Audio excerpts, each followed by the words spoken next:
All right, we're ready here. One sec.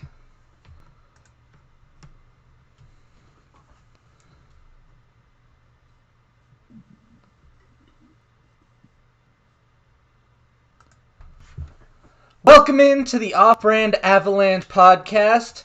The Avs did it. They finally swept a series with their second consecutive win over the San Jose Sharks.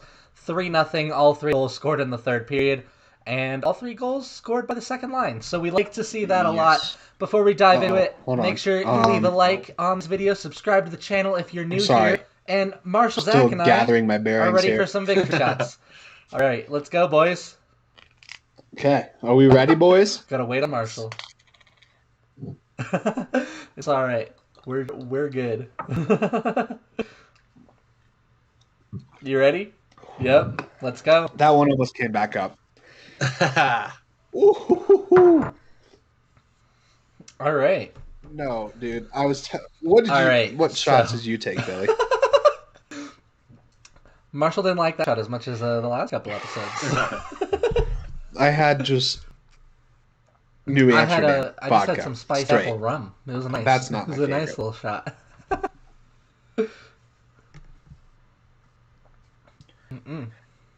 Nice. All right, so let's dive into the Avs.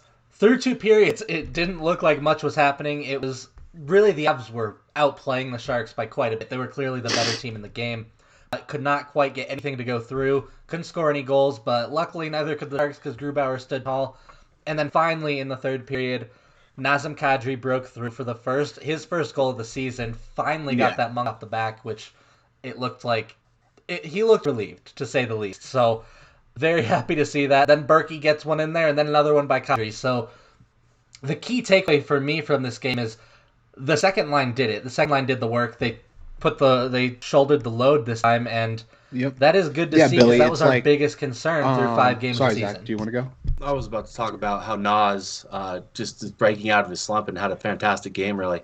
For me personally, I didn't really get tuned into the game for the last 10 minutes, so I didn't really see – I got to see all the goals, which is nice, but I saw a stat after the game that is Nas had 17 shot attempts, I think it was, and 10 on goal. So that's a good way to get the monkey off your back. Just shoot the puck. That's insane. And, dude, he had 10 shots on goal. Yeah, it's insane. Like, that's Nas is insane. all over the place. Yeah. That's a McKinnon stat line right there. That's dude. Not many players take 10 shots in a game. I think to this point, Jared Bednard's relegation to the third line has kind of caught up to Nas at this point. He's been ever since that game that he got relegated. He's been looking like a different animal, and that's what we need because he is the center on that second line. We saw what he can do last season, and he's really the driving force. And I think that he's starting to click with, Saad's a pretty big piece to, insert onto that second line, and he's looking pretty freaking good now too. He had 2 assists tonight, picking up his first and second assists of the season, and that's pretty big to see. Mm-hmm. The second line has been the best line of the Avalanche, over this San Jose Sharks series. So yeah, and Burakovsky, the other man on that line, he was hurt for a while, but he has 3 goals this season. He has been when he's played, he's scoring, and he looks very, very good. Just can't say enough about the second line. They played incredible. I'm really impressed with it. Just the way they were able to bounce back. We got to the point a few games into the season where we were saying, well, you know what? Burakovsky had a career year. Kadri had an above-average year. Donskoy had been rolling with them and had a career year. Was it just a bunch of guys having career years at the same time? Is that why they were so good last year? And after watching the last couple of games against the Sharks, it's no. We know who these guys are. They are very talented players, one of the league's better second lines. And now they're also very productive. So love to see that. Yeah. Right. This was definitely, in my opinion, kind of like a skate into form kind of thing, with no preseason games and just camp. Yeah. It's about this time that you would think the boys are finally getting it going, and you could see it in their play. So, it's just good to see. Oh, I definitely agree. I think a little bit of, we were harping on it the first couple of games, even the first like 4 games, that there were no preseason games. And Zach, I think you make a good point. I think there needs to be at least a bit of adjustment period to get everyone on the same page, especially with like a couple of pretty freaking big pieces on the roster inserted with Devon Tays and Brandon Saad. And I think now we're starting to see that. And it's pretty exciting because, I mean, in order for the Avs to be as dominant as they can be, and as dominant as we saw them at certain times last season, that second line, that third line, and that fourth line needs to be as productive as they were. And if the second line can continue at least a fraction of this production, then this is the team that, were the odds-on favorite to win the Stanley Cup going into the 2021 season. Exactly. And I like that you bring up the depth as a whole, not just the second line.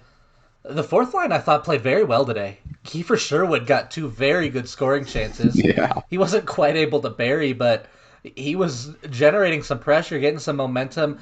Tyson Jost with another good game, got another good scoring chance. Those are guys, the biggest reason that they're on the fourth line is that they aren't finishing, They're guys that have talent. They can drive play a little bit. They play very well. They just can't quite get it in the net, but you love to see them playing at their best. Kiefer Sherwood generating shorthanded opportunities. Tyson Jost looking very, very good these past few games. He has been an asset for the Avalanche, which we haven't always said throughout his career. So I like what they're bringing. Really, the only line that I want to maybe step it up a little bit is the third line. And that's been consistent throughout, what we've seen so far. And to this point, I think Tyson Jost deserves at least a little bit of a look on that third line. Another game that I thought he was pretty impressive. He's getting his skates rolling and, driving some play, which we have, very rarely see from Tyson Jost thus far in his pretty short NHL career. I like what he's doing, and he's also playing a very important role on that penalty kill. Mm-hmm. So I like what Tyson Jost is doing. I know this, between the three of us, we've been pretty harsh on him, but if he keeps playing like this, there's no reason that the Avs need to take him out of the lineup, even question taking him out of the lineup. Yeah, exactly. And like you said, maybe even give him a look on the third line. Comfer isn't playing well, even a little bit like you did put Naz on the third line. Say, hey, Comfer, wake up a little bit because Tyson Jost is playing better than you are right now. So maybe give him a little bit of a look. Marshall, I like that you brought up the PK. Tyson Jost is a big part of the reason that the Avs have been that they have a top 5 PK in the league this year, and it continued to shine tonight because the Avs were taking a couple of penalties that they really maybe shouldn't have. We talked a little bit, Marshall, in the first period. Some of them maybe some soft calls, but at the end of the day, you can't be taking as many penalties as the Avs are. But if you're going to take them, it is a good thing that the Avs PK is playing as well as it is right now. Yeah, and Jost is one of the biggest pieces out of that. It is kind of a kick in the balls to lose Belmar because he's also been one of those key pieces on the PK. We hope the best out of Belmar. I know we might get into it a little bit more here as the podcast rolls on, but what I've seen from Jost on the PK and honestly, like what we've seen from Jost in his entire career, even in last season, his underlying numbers have been terrific. So it's not a huge surprise that he's broken out on the PK and proven his worth at least there. So yeah, he just wasn't really getting the opportunity before, and now that he's getting it, I think he's probably been the best forward on the PK for the Avs so far this year, and I don't know that it's all that close, which is saying something because the Avs PK has been good.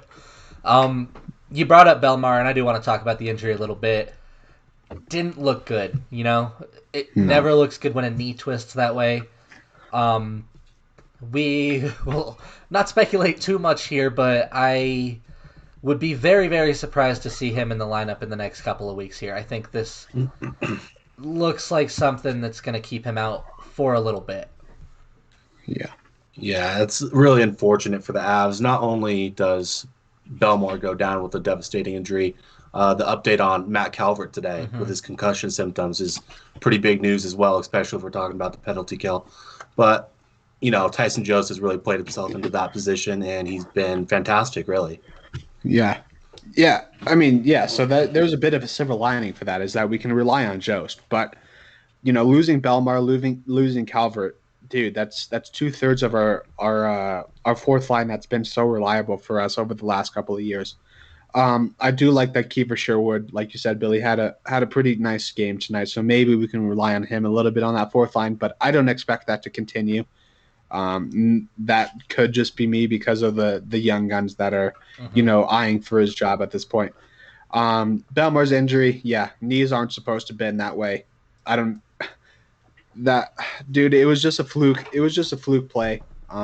You know, it was nothing that either of them could have done. Belmar was just, trying to make a good defensive play, and unfortunately, his knee collided with the Sharks player. Who was the Sharks player? It was I don't remember at I this don't point, remember. but yeah, it was Yeah, just a me either. fluke But collision. It wasn't a dirty play. It wasn't any kind of goon no, thing. It was just sometimes when you're flying around at 35 miles an hour on skates, you get tangled up with a guy in a way that wasn't intended, and that's kind of what happened to Belmar.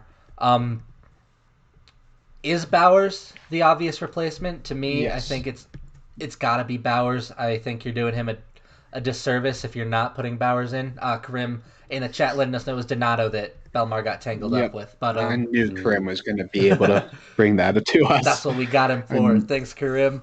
But yeah, is it Bowers? Is there too much to debate? Are you concerned? I have this little feeling in the back of my head, just based on the history of the Avs, that they might go in a different direction. Maybe they put in, maybe it's Jost moves to the middle and they keep rolling out Sherwood and Kaut or something like that. But do you think it's Bowers, or do you think there's any doubt really? dude, Yeah, if Billy, it you go ahead, Marshall. I was just gonna say, if it's not Bowers, then we're doing him a disservice, like you said. Mm-hmm. He has been with the organization ever since the whole Duchesne and Gerard trade, which was years ago at this point, and he's been grinding for the Eagles. And if if we can at least give him a little bit of initial time, then I don't know necessarily what we're doing, still hanging on to him because everything that we've been hearing, everything that he's been doing in camp, he's been pretty freaking good. And so you at least have to give him some ice time in the NHL. Otherwise, give him a chance on some other teams that could need some center depth. Yeah, I think the obvious choice here is Bowers. And honestly, with Calvert not necessarily handling these concussion symptoms all that well, I think it's LOC time or it's Cout time. Yeah, maybe throw all three on a line depending on how Sherwood plays it out, because I'd really like to see an LOC Martin Couch Yeah. Shane Bowers line. I don't know that the Avs are ever gonna go that risky and that young on a fourth line, but I think it would be fun. Um, I think we're all in agreement here. It's time for Shane Bowers to get in. The reason he was drafted Yeah. in the first round in the first place was because he was a low upside but pro ready prospect. He had a high floor. He looked like he was good to go, and he has looked good to go for 2 years now, and he just hasn't been able to get into a game. I think that this year it's too obvious at this point. It's all right. This guy was drafted in 2017. If you're not putting him in now, when are you? Because it's getting to that point where there players in that draft class are stars now. Players drafted after him are stars now. So Yeah. it's time to get him in the lineup. It sucks that it has to happen due to injury, but it always had to happen due to injury. That's just how the NHL works. So it's time to get Bowers in. I, for one, am pretty excited to see it. I've been excited for Bowers for a long time, and I think he has a chance to be a really good player on that line for us. So I'm pretty excited. I don't know about you guys. What do you expect with Bowers? Do you think he comes in?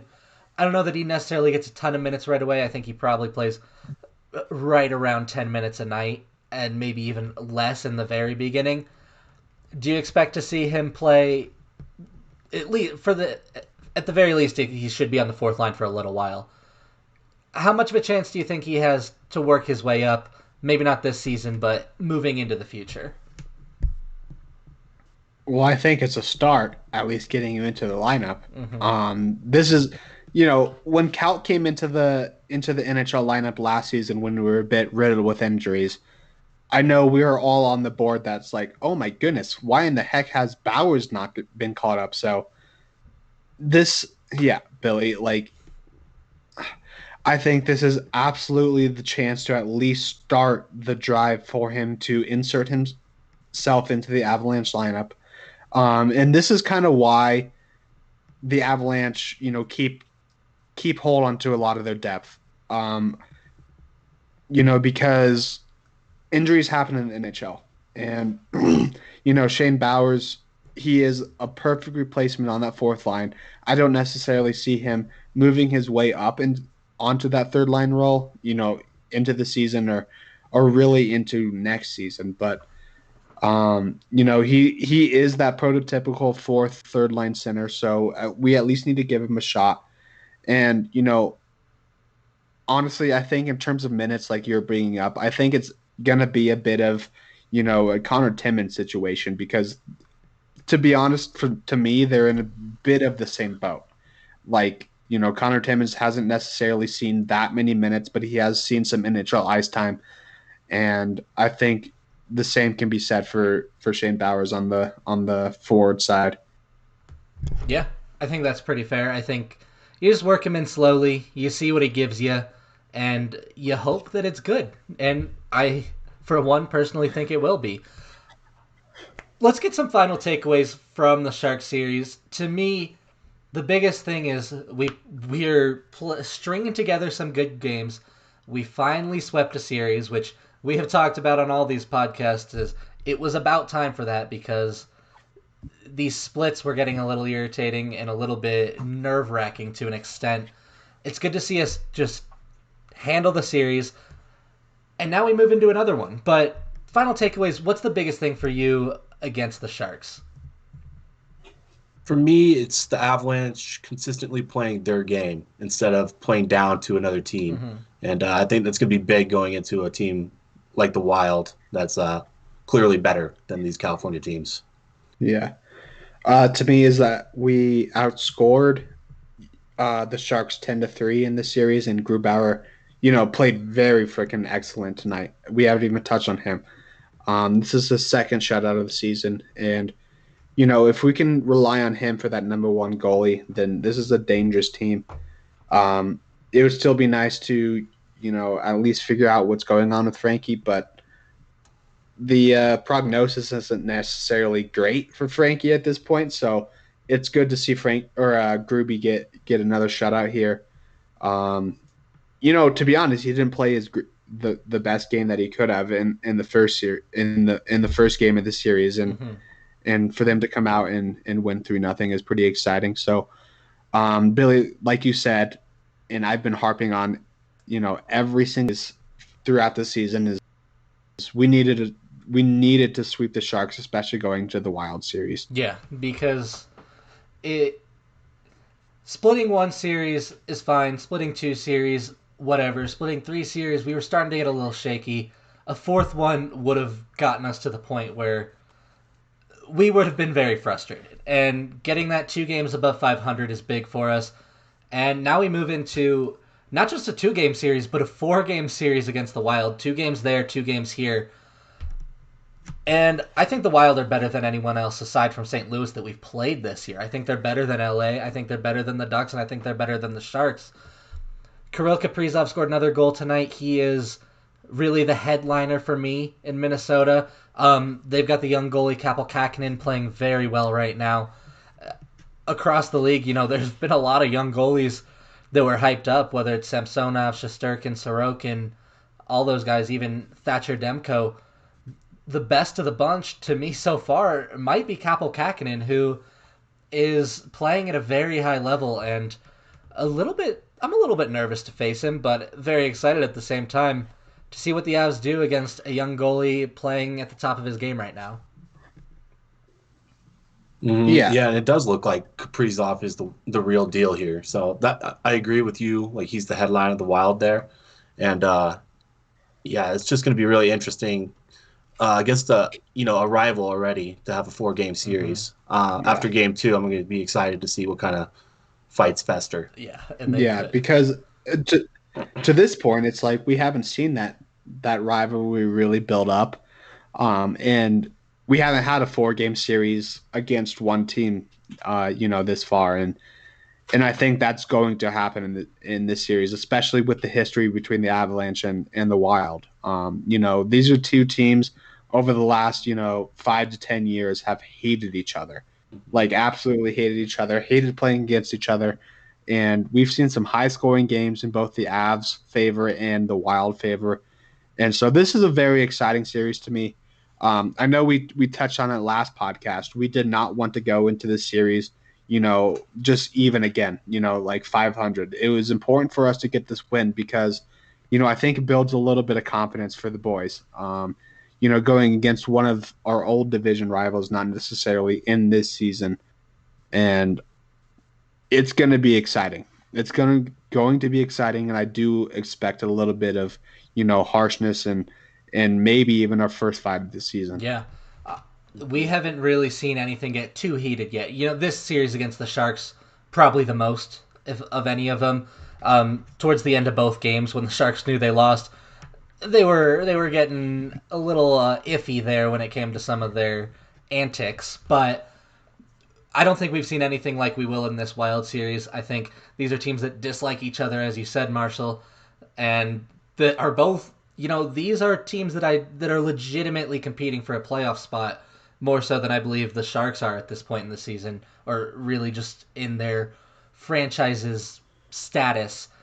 Both the Avalanche and the Wild believe that they are going to make a legitimate run at the playoffs, and they want to go through each other, So 4 games in a row is going to be pretty intense. There's no 2 days off in there to cool down. It's one game on, game off, game on, game off. There might even be a back-to-back in there. So the feelings are going to transfer over. People aren't really going to get over it. This is going to be 2 teams. The Wild like to do that anyway. That's how the Wild play. They like to grind it out a little bit. They like to get in your head. They like to mess with you. If they have a chance to do that 4 games in a row, be surprised to see it get maybe even a little out of hand at times. Yeah. What would be a successful series to you guys? Going 3-1? I think it's 3 for me. I don't want to split it. Yeah, for sure. I obviously you'd love to win all 4, but you play a team 4 times in a row. It's very difficult. That's why we did our playoff predictions last year and we didn't predict a single sweep because you don't want to predict 4 straight wins for any NHL team against any other. So you'd love to get 4, but I think the mark is 3. Yeah, I totally agree with that. And for me, I'm really excited to see more Bo Byram in this series. He's going to have more of a role against a way better team. So I'm excited to see how he handles himself because he's been looking good. Yeah. On Bo Byram, how did you guys think he looked tonight? I thought he played another good game. The one thing I will say is maybe he's still learning a little bit about when to be confident and when to be a little too confident. There were a couple times I caught him below the crease.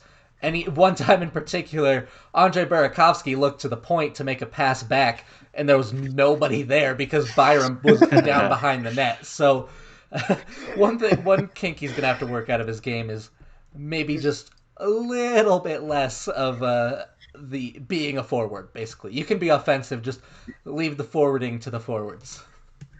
Yeah, but to me, or for me, I'd rather Byram show that type of confidence than not showing confidence at all. And I think that's something that we've seen from Jost throughout his entire career. I don't necessarily think he shows like the most confidence when he's playing because he is a talented guy.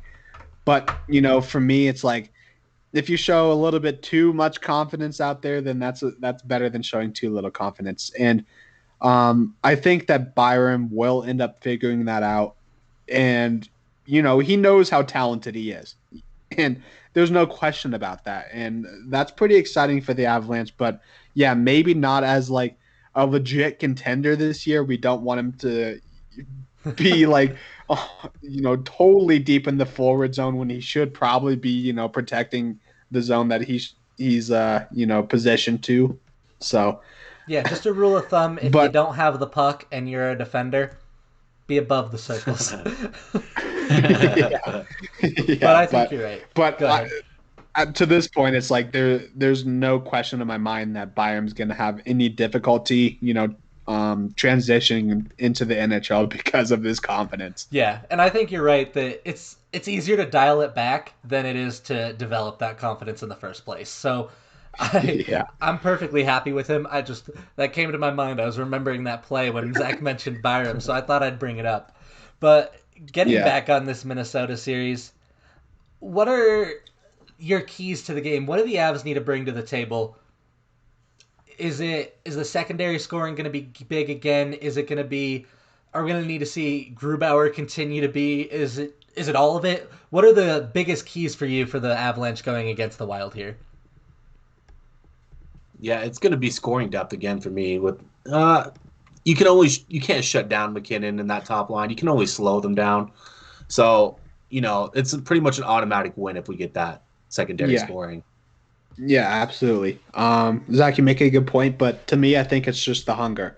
I hope that the boys that were part of this pretty heated rivalry with the Wild continue to show that out, because if they do, and even going back into the last couple of seasons, the Avs have had multiple games against the Wild when they have absolutely dominated them. Even going into the XL Energy Center, we have put up 7 spots, multiple times. And I think if we can bring that type of hunger, realize that, like, this is probably our biggest rival in the NHL today, and kind of slow that little bit of run that the Wild have been on so far this season. I think that's the biggest key to me is just festering that hunger. To me, I want to see the Avalanche continue to ride the special teams. We've seen they've scored a power play goal in every single game now. They have been, like I said, top 5 on the PK. And I think if you can continue that, you're going to beat a lot of teams, especially as we've said, this is probably going to be a physical, lot of penalty minutes kind of series against the Wild here. You want the Avalanche firing on all cylinders on special teams. You want them killing off the penalties they do happen to take. And when the Wild go a little bit too far, you want to make them pay for it and do it with both units, because Power Play 1 and Power Play 2 have both looked very, very good for the Avalanche. Yeah, great point. I want to touch a little bit here on what I'm going to call the Calder race. It's not really settled. Kaprizov seems to be firmly in it. Bo Byram not quite as much, but he's definitely in the Calder race. Do you think that the two of them are going to see that, try and outdo the other one a little bit? Similar to what we saw, when the Avs played the Canucks last year, we like to talk about Makar and Hughes going at each other. Do you think we see any of that with Kaprizov and Bowen Byram? Just one trying to one-up the other? Maybe Kaprizov has a good shot and then Byram wants to make a play on offense, something like that? I think Bo probably feels that a little bit more than Kaprizov being a defenseman. And back to the Hughes, Makar, it's just a lot easier to compare them, especially when they both play defense, To me, I feel like if Bowen gets into that narrative, then that's not necessarily great for the Avalanche, because Kaprizov is an older guy. He's playing professional hockey for years now. I kind of liken him to a bit of a Panarin. I think Kaprizov is like 23, 24 years 23. old now. Yeah, so Byram is only 19 years old, and he is still figuring out what his game is. And I think at this point in his career, Kaprizov is more polished. So I think if that narrative, especially gets into Byron's mind, then that's not great for the Avs, because he's going to just try to overdo his confidence again. Yeah, we might see him behind the goal line again. And I think you're right. Yeah. Zach, I think you mentioned if one of them does get that narrative, it would be Byram. I think Kaprizov, as the front runner right now, kind of has Bowen Byram in the rearview mirror. If anything, it would be more Byram saying, "Hey, let's stop talking about this kid, because I'm also this very talented rookie." But Marshall, you are also right. Kaprizov is quite a bit older and quite a bit more polished, which is why he is the front runner right now. I like the Panarin comparison. He essentially came over as a finished product. Not finished, but Yeah, very close to very finished polished. product. He walked into the league expecting to be a star at the start. Bowen Byram's not going to get the minutes Kaprizov does, and he just doesn't have the role that Kaprizov will. So I think you're right. I think we don't necessarily want to see that out of Byram, but it will be something worth monitoring. Let's see how he reacts to seeing Jim. another talented rookie over there. Jim is in here now. Big W, It is boys. a big dub. What's up, Jim? It is a big dub. Yeah. Jim, like, we were kind of going on the narrative earlier today or early in this podcast. It's big that we swept this series. But yeah, at this point we're moving on to the Minnesota series, and I think hopefully if the trend continues over the last couple of years that we've seen in these Avalanche and Wild matchups, then hopefully the Avs can show that they are, the top one or two teams in the Western Division. Yeah, and I think this is a really good measuring stick for Colorado. Just as a benchmark, I've said it before, I think Minnesota is the fourth best team in this division. The Avalanche need to go out and show not only are they in the clear-cut top three, you want them to show we're the best team in this division. We want them to not only beat the Minnesota Wild, but outplay the Minnesota Wild, handle the Minnesota Wild, and leave no doubt that the better team was the Colorado Avalanche. And I think, to me, we could see another big blowout out of this series. 4 games, you got a lot of opportunities. I think it would be good to see, and I do think there's a good chance we do. Yeah. I mean, over the last few years, it's like the teams that the Avalanche have absolutely handled, it's even in, on their away sets, have been the Wild. So there's just some sort of like inner demon that I think the Avalanche bring out when they're playing the Wild, and I don't know necessarily if that goes back to the 7-game series when they lost in OT. It's just, dude, to me, I don't know if you guys feel the same way, but I think that the Wild are the biggest Avalanche rivals to this point. I'd agree with that. I mean, it's not, since the Red Wings thing kind of died off, the Avalanche haven't necessarily had a huge rivalry, but if I were to pick one team that I hate the most over the last 5 years, it's a pretty easy Minnesota. Yeah. Zach, do you feel the same? Totally. I mean, I hate the Wild very much so. But, I don't know if the boys necessarily feel that sentiment anymore. There's only, McKinnon, Johnson, Landeskog. Those are the 3 that are still left around from that. So, yeah. I don't know. Yeah, but it's still like, even not necessarily going back into that 2013 or 2014 series, whenever it was.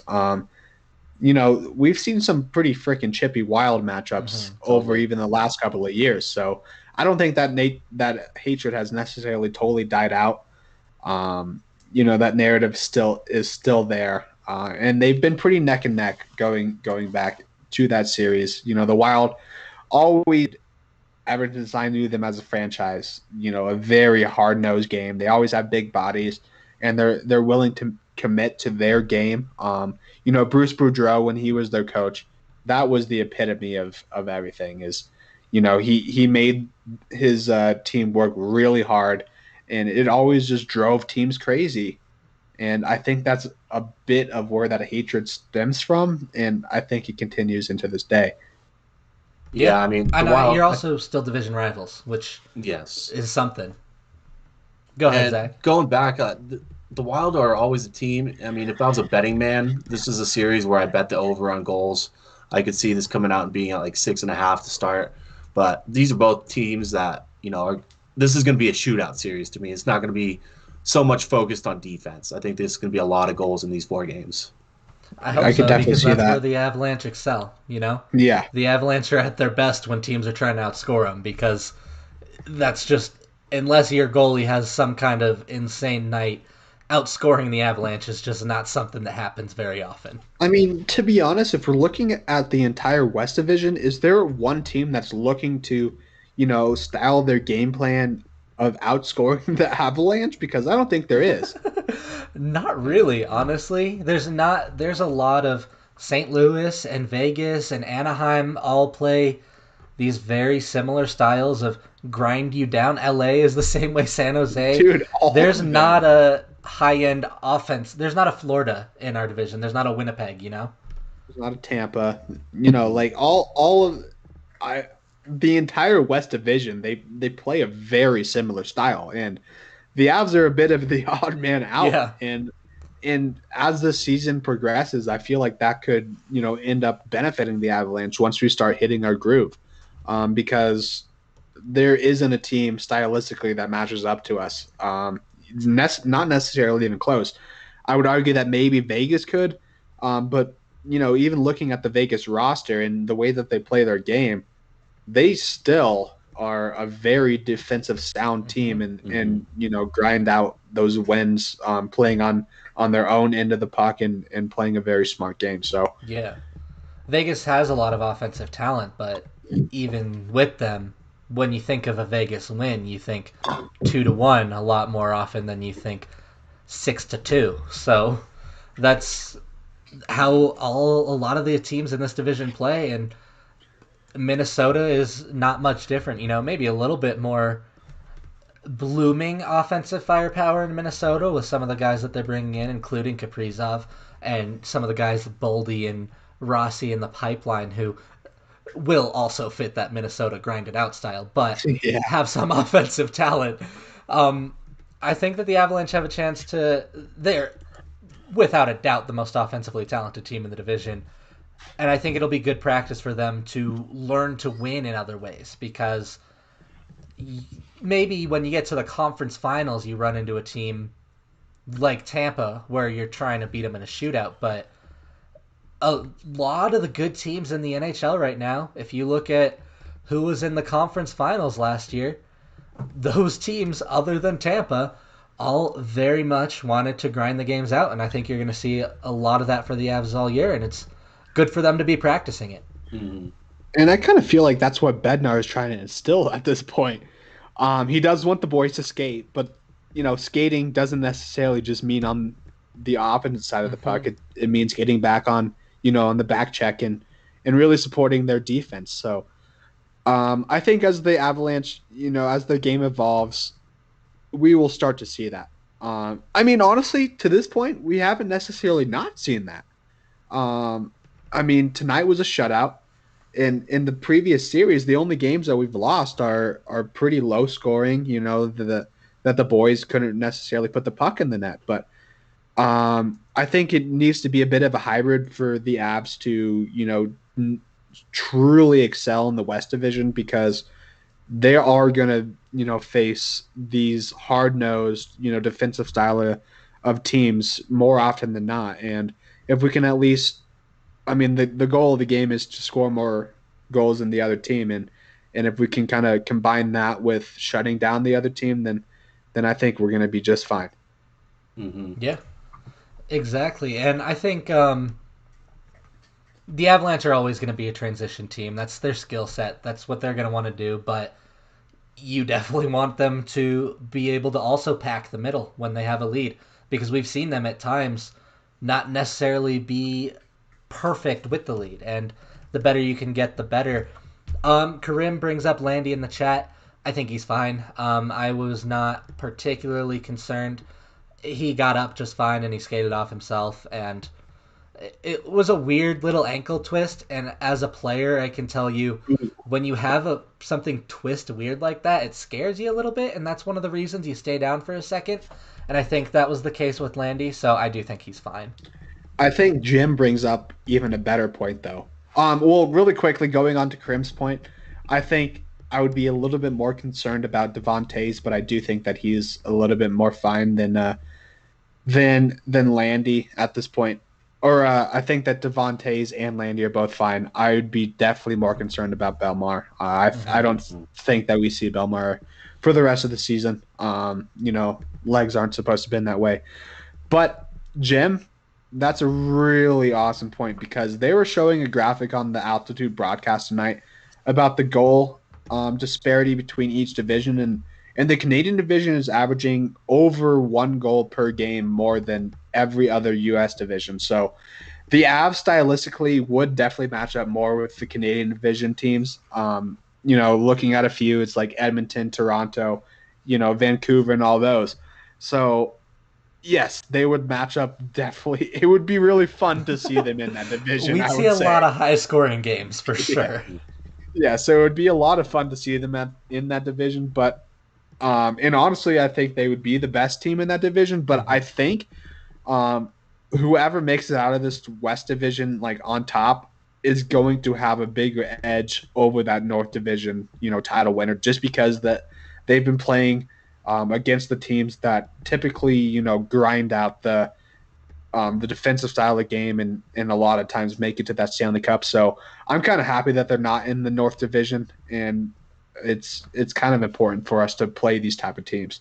Yeah, what matters is playoffs, and the grinded out style it's not quite playoff hockey, but it's a lot more similar to playoff hockey than going into Toronto and beating them 7-4. So yeah, it's good prep for the Avalanche. It's good for them to learn, because they're going to have to figure out how to score on teams that don't want to be scored on. And this is as good a time as any in the regular season.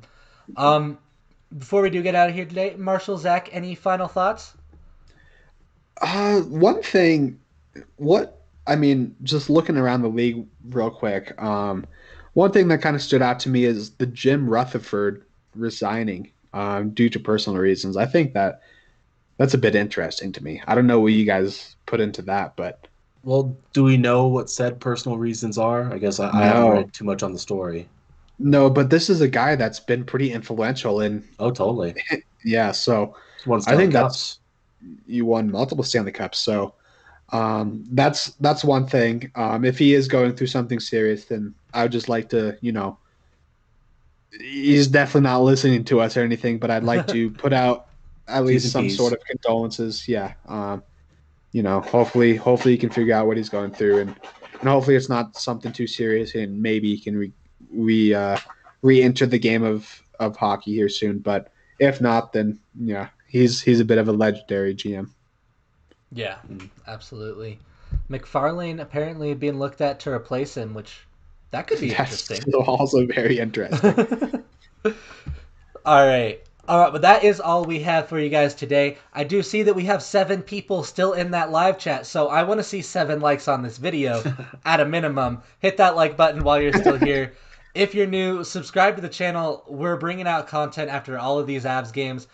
I think we're pretty good podcast. We're a good source of your information when it comes to all things Avs. If you aren't watching this on YouTube, go ahead, check us out on YouTube. You get to see it live. You get to see it immediately after it airs. When I upload it to all our other platforms, it takes about 12 hours for all the VODs to process and let me download them. So definitely check us out on YouTube. It's the best place to watch. And we will see you guys in our next episode. Hold on. Really quick, I'd just like to say, it's like, we don't have the inside access into the locker room or anything like that, but we are just fans. We're trying to, we're super fans of the team, and we're trying to bring you that, that kind of insight that maybe you guys can relate with. And we'd like to, chat with anyone that is willing to, come in and provide some sort of insight into the YouTube chat. So that's kind of where we're at. And yeah, that's kind of what I have to say. Yep. We're just fans. You can see all our social medias on our layout here. So hey, if you want to talk to any of us about the Avs, we love talking about the Avs. Hit us up. We'll talk to you guys. So thank you guys for watching, and we'll see you in a couple of days here.